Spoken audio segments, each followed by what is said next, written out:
My name is Dr. Anthony Levatino. I'm a practicing obstetrician-gynecologist, and I've performed over 1,200 abortions. Today I'm going to describe a second trimester surgical abortion called Dilation and Evacuation, or D&E. A D&E is performed between 13 and 24 weeks of pregnancy. After administering anesthesia, the abortionist uses a weighted speculum, like this one, that opens the vagina widely. Because second trimester babies are so large, this greater access facilitates a late-term abortion.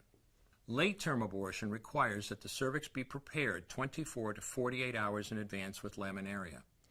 Laminaria is a type of sterilized seaweed that absorbs water over 8 to 12 hours and swells to several times its original diameter. Once removed, metal dilators can be used to further open the cervix as needed.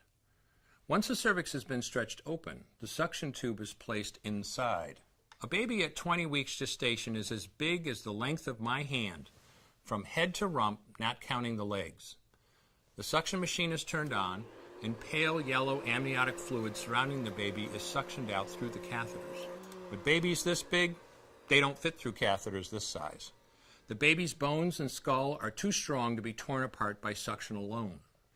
This is a Sofer clamp. A Sofer clamp is made of stainless steel. It's about 13 inches long. The business end is about 2.5 inches long and 1/2 inch wide, and there are rows of sharp teeth. This is a grasping instrument. When it gets a hold of something, it does not let go. The abortionist uses this clamp to grasp an arm or leg. Once he has a firm grip, the abortionist pulls hard in order to tear the limb from the baby's body. One by one, the rest of the limbs are removed, along with the intestines, the spine, and the heart and lungs. Usually the most difficult part of the procedure is extracting the baby's head, which is about the size of a large plum at 20 weeks. The head is grasped and crushed. The abortionist knows he has crushed the skull when a white substance comes out of the cervix. This was the baby's brains. The abortionist then removes skull pieces. He removes the placenta and any leftover parts of the baby with a curette, scraping the lining of the uterus for any remaining tissue.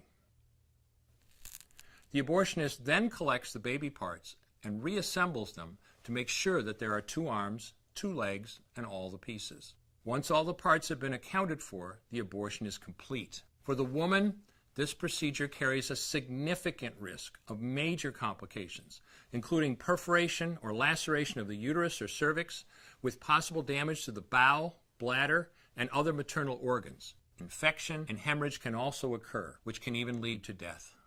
Future pregnancies are also at greater risk for loss or premature delivery due to abortion-related trauma and injury to the cervix. As I mentioned at the beginning, I'm Dr. Anthony Levatino, and in the early part of my career as an OBGYN, I performed over 1,200 abortions.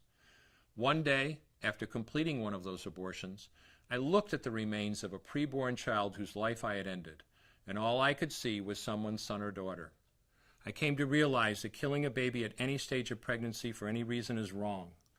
I want you to know today, no matter where you're at or what you've done, you can change. Make a decision today to protect the preborn. Thank you for your time. I will no longer do any more abortions.